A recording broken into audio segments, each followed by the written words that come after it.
प्रिय विद्यार्थी मित्रांनो, मी दीपाली कुलकर्णी देशमुख माझ्या आयएमपी क्वेश्चन सिरीज स्टेट बोर्डच्या सिरीजमध्ये आजचा 13वा प्रश्न तुम्हाला सांगते आहे।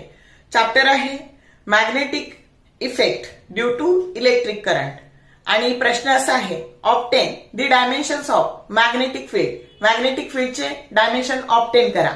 आता मॅग्नेटिक फील्ड मधला जो फोर्स असतो त्याचा फॉर्म्युला असतो FB that is equal to Q into bracket vector V cross B bracket over. मग त्याच्यावरून फोर्स मॅग्नेटिक फोर्सचा फॉर्म्युला झाला QVB, कारण हे VB साइन थिटा येईल क्रॉस प्रॉडक्ट आणि साइन 91 असतं। मग B चे डायमेन्शन काढायचे म्हणून B चा फॉर्म्युला काय तयार झाला B that is equal to F divided by Q into V। आता हा झाला फॉर्म्युला। मग F म्हणजे force, F that is equal to ma mass into acceleration.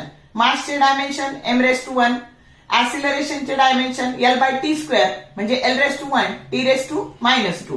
मग आता करंट हा Q म्हणजे charge, current that is nothing but rate of flow of charge, आणि म्हणून चार्ज म्हणजे काय झाला तर dQ किंवा Q that is equal to I into dt।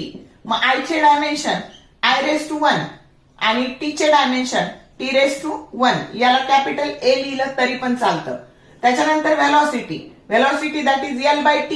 मग आता L⁻1 आणि t⁻⁻1 हे झाले व्हेलॉसिटीचे डायमेन्शन।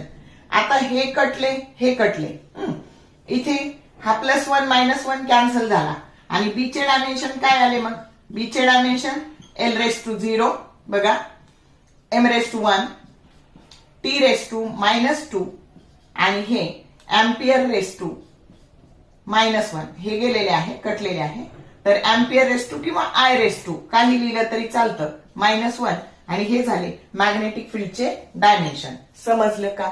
शॉर्ट व्हिडिओ आवडले लाईक करा, शेअर करा, कमेंट करा। For more useful tips and tricks keep watching wings of physics. Thank you very much.